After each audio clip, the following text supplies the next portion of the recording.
So first of all வந்து பார்த்தீங்கன்னா வாஸ்துனா என்ன, வாஸ்து எதுக்கு? ஏன்னா ஜாதகம் பார்த்தாச்சு, பரிகாரம் பண்ணியாச்சு, எந்தெந்த கோயிலுக்கு போடுமோ போயாச்சு, வழிபாடு, வாழ்க்கையே மாறல. அப்போ வாஸ்து மட்டும் என்ன உண்மையா பொய்யா? நான் அதை ஏன் பார்க்கணும்? ஸோ இந்த மாதிரி வந்து நிறையா கேள்விகள் வந்து இருக்கு. ஏன்னா நம்ம வந்து இப்போல்லாம் வந்து ஒரு வீடியோ போட்டால் அது கீழே வந்து கமெண்ட் பண்ணுறாங்க ஒருத்தர், பூஜை அறை எங்கே இருக்கணும்னு நம்ம ஒன்று சொல்கிறோம், தென்மேற்கில் தான் இருக்கணும், என்ன நீங்கள் இப்படி மாற்றி சொல்கிறீங்க, லூஸ் ஐயாங்கிறாங்க. தென்மேற்கில் போய் பூஜை அறை வச்ச வீட்டில் ஏதாவது ஒரு வீட்டில் நல்லா இருந்துட்டா மட்டும் சொல்லுங்க பார்த்துப்போம். அப்போ ஆளுக்கு ஒரு வாஸ்து இப்பவே கற்று வச்சுக்கிறாங்க. அப்புறம் எப்படி இருக்கும்? நம்ம ஒரு நல்லது சொன்னால் கூட அதை ஏற்றுக்கிறது இல்லை. ஸோ நல்லா ஒரு மனிதன் இருந்தவர், நல்லா வந்து ஒரு சம்பாரிச்சிட்டு இருந்தவர், காரு வீடு எல்லாமே இருந்த ஒரு மனிதர் ஏன் கீழே வந்தார்? அப்போ அவர் மேலே போகிறப்ப அவருக்கு வந்து பார்த்தீங்கன்னா ஒரு நார்மல் ஒரு சேலரி வாங்கிட்டு இருந்து மேலே போனார். அப்போ அவருக்கு வந்து திறமையானவன் நல்லவன் சொன்னாப்போ அவர் அதே உலகம். அவர் வீழ்ச்சி அடைஞ்சு நடுத்தருக்கு வரும்போது உழைக்க தெரியாதவன் சொல்லுது. அப்போ அவருக்கு அறிவு இருக்கா இல்லையா?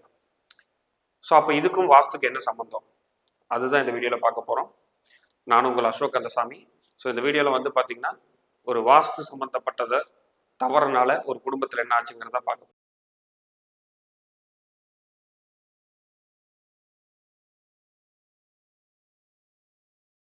ஸோ ஃபர்ஸ்ட் ஆஃப் ஆல் போன மாதம் நடந்த ஒரு உண்மையான சம்பவம் தான் இது.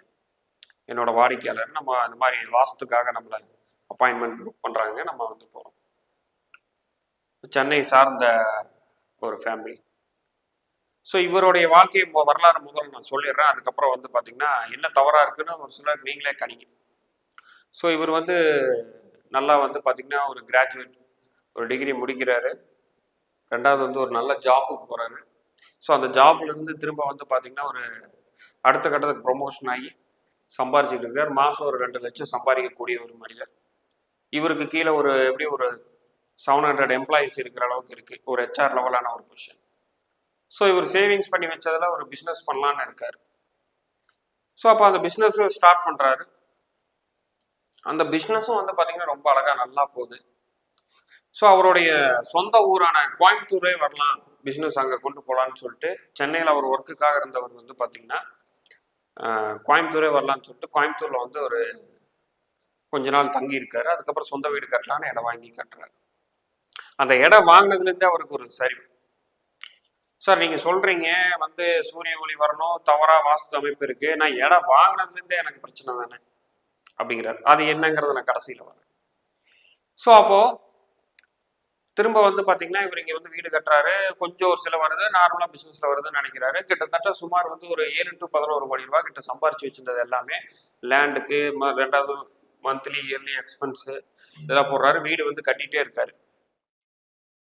ஸோ அப்போ வந்து பார்த்தீங்கன்னா வீடு கட்டி இந்த வீட்டுக்கு எப்போ குடி வந்தாரோ கிட்டத்தட்ட வந்து பார்த்தீங்கன்னா இவர் ஆல்ரெடி இவருக்கு வேலை செஞ்ச கம்பெனியில் இவர் கீழே ஒரு 700-800 பேர்கிட்ட வேலை செஞ்ச HR லெவலில் ஒரு இருந்தார். சென்னை சார்ந்த ஒரு மிகப்பெரிய ஒரு கம்பெனி, பேர் சொல்ல விரும்பல. ஸோ இவர் இது கீழே வந்து இவர்கிட்டையும் வந்து பார்த்தீங்கன்னா ஒரு 80 பேர்த்துக்கிட்ட வேலை செய்கிற மாதிரி ஒரு நல்ல ஒரு தொழிற்சாலையை போட்டு ரொம்ப அழகாக வந்து டெக்ஸ்டைல் பிஸ்னஸ் வந்து ரொம்ப ரன் பண்ணிட்டு இருந்தாப்புல. ஸோ அது எல்லாமே சரிஞ்சு கடன் இருக்கிற வருமானம் தாண்டி கடன் அதிகமாக போய் பல பிரச்சனைகளை இது பண்ணி தொழில் எல்லாத்தையும் க்ளோஸ் பண்ணி அவர் வாங்கின லேண்ட் எல்லாத்தையும் விற்று இப்போ அந்த வீடு மட்டும்தான் இருக்கு, வீட்டையும் நான் கொடுக்க முடியாது அப்படிங்கிற ஒரு சூழல்ல இருக்கும்போது தான் நம்மளை வந்து அணுகிறாங்க. சிம்பிளாக சொல்ல போனால் அவருக்கு வந்து உங்களுக்கு கட்டுற அந்த வாஸ்து கன்சல்டேஷனை என்னுடைய கடன் வாங்கி தான் சார் நான் கட்டுறேன் அப்படிங்கிற சுச்சுவேஷன் தான் அவருக்கு. அவர் சொன்னது தான், நான் கடந்த 2.5 வருஷமா நான் ஜாதகம் பார்த்துக்கிட்டே இருக்கேன். 6 மாதம் சரியாயிருங்கிறாங்க, 1 மாதம் சரியாயிருங்கிறாங்க, இந்த கோயிலுக்கு போங்கங்கிறாங்க, இத்தனை ஹோமம் போட்டேன், வீட்டில் இத்தனை பூஜைகள் பண்ணேன், வாஸ்துக்காக வந்து பார்த்தீங்கன்னா கிட்டத்தட்ட ஒரு 4-5 பேர்த்த கூப்பிட்டு பண்ணேன் சார் அப்படிங்கிற. அப்போ இந்த இடத்துல என்ன தவறு நடந்திருக்கும்? ஸோ நம்ம போகிறோம், நேராக போய் பார்க்குறோம். எப்பொழுதுமே நான் எடுத்தோன்னா நான் நேராக எப்பொழுதுமே பார்க்கக்கூடியது வந்து பார்த்தீங்கன்னா ஈசான்ய மூலை. அந்த ஈசான்ய மூலையில் வந்து பார்த்தீங்கன்னா எப்போதான் பாதிப்பு இருக்கோ அப்போதான் அந்த வீட்டுடைய தலைமகன் பாதிக்கப்படுவார். ஸோ எல்லாமே கிட்டத்தட்ட எல்லாமே கரெக்டாக இருக்கு. அப்புறம் என்ன பாதிப்பு? ஸோ அந்த வடக்க கிழக்குன்னு சொல்ற இடத்த கிழக்க முழுமையா மூடி, அதாவது வாஸ்து பிரகாரம் அவங்க பண்ணது அனைத்துமே சரிதான். அந்த வடகிழக்கு சேர்ந்த பகுதியில வந்து பாத்தீங்கன்னா ஷீட் போட்டு இழுத்து அந்த காம்பவுண்ட் சவுத்துலயே வந்து அவங்க இறக்கியிருக்காங்க. ஸோ இறக்குனது மட்டும் இல்லாமல் இவருடைய வீடு வந்து பாத்தீங்கன்னா இப்படி என்டர் வந்து பாத்தீங்கன்னா கிழக்கு வாசல். ஸோ அந்த இடத்துல ஜன்னல் திறந்தா அந்த பக்கத்து வீட்டில் இருக்கிறவங்க இங்க பார்ப்பாங்கன்னு மூடி ஸ்கிரீன் போட்டு மூடினது தான். அதை உள்ள ஓப்பன் பண்ணாலே அவ்வளவு குப்பை. அதை யாருமே பராமரிக்கல. ஸோ நான் எப்பொழுதுமே சொல்லிக்கிட்டு இருக்கேன், வீட்டில் ஒரு தலைமகனோ இல்லை அந்த வீட்டில் மூத்த மகனோ பாதிக்கிறானா வடக்க கிழக்க பாருங்க, கண்டிப்பாக அங்கே பிரச்சனை இருக்குன்னு நான் தெளிவாக சொல்லிட்டே இருக்கேன். ஸோ நம்ம போயிட்டு முதல்ல இந்த ஷீட்டை வந்து உடச்சி எடுத்துருங்க. ரெண்டாவது வந்து பார்த்தீங்கன்னா இந்த ஜன்னல் வந்து எப்பவுமே திறந்தா இருக்கும். ஈவினிங் வந்து க்ளோஸ் பண்ணிங்க. சார் அந்த மாதிரி இருக்காங்க சார், அதெல்லாம் பார்க்காதீங்க, உங்களுக்கு நல்லா வந்து செல்வம் வேணும்னா நீங்கள் பார்க்கக்கூடாது, எல்லாம் முதல்ல கிளியர் பண்ணுங்க. ரெண்டாவது வந்து பார்த்தீங்கன்னா தென்மேற்கு சைடில் வந்து பார்த்தீங்கன்னா அவங்க பாட்டி அவங்க சொல்கிற இடத்துல வந்து துவைக்கிற கல் வச்சு வந்து பார்த்தீங்கன்னா அவங்க பாரம்பரியமாக வச்சு நான் அதில் தான் துவைக்கணும். அவங்க வீட்டில் மூத்த பாட்டி அவ்வளோ பெரிய வீடு கட்டியிருக்காங்க அந்த இடத்துல. சார் இங்கே தான் சார் வெயிட் இருக்கணும், அதனால் நாங்கள் வச்சோம். கணவன் மனைவிக்குள்ள உங்களுக்கு பிரச்சனை இருக்கணுமே கண்டிப்பாக அப்படின்னா டிவோர்ஸ் வரைக்கும் போயிருக்கு. ஆக்சுவலாக அவர் என்கிட்ட அதை சொல்லவே இல்லை. இங்கே பண பிரச்சனையான அங்கே பிரச்சனை வந்து சொல்கிறாங்க.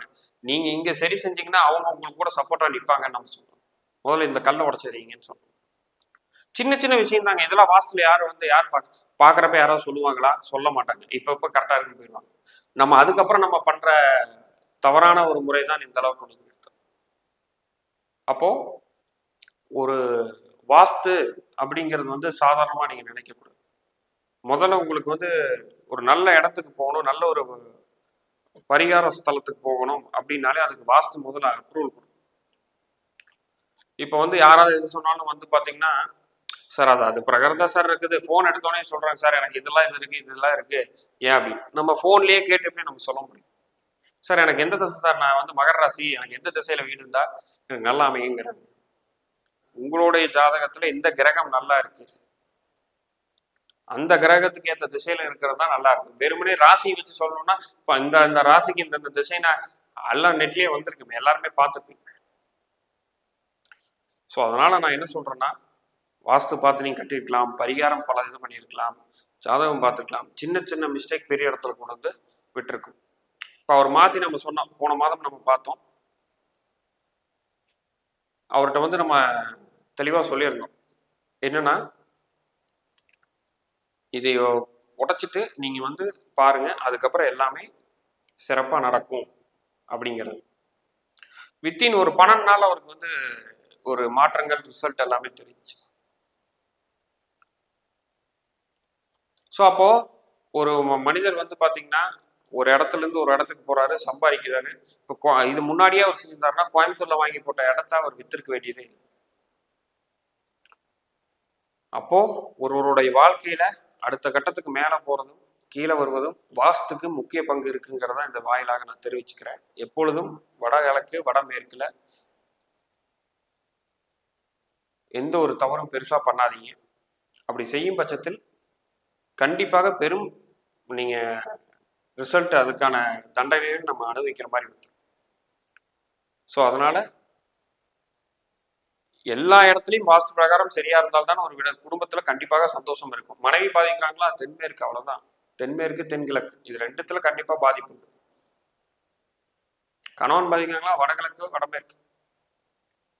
வடமேற்கு கூட நம்ம அதிகமாக எடுத்துக்க வேண்டியது, வடகிழக்கு அந்த குரு ஆதிக்கம் உள்ள இடம் அது பாதிப்பு.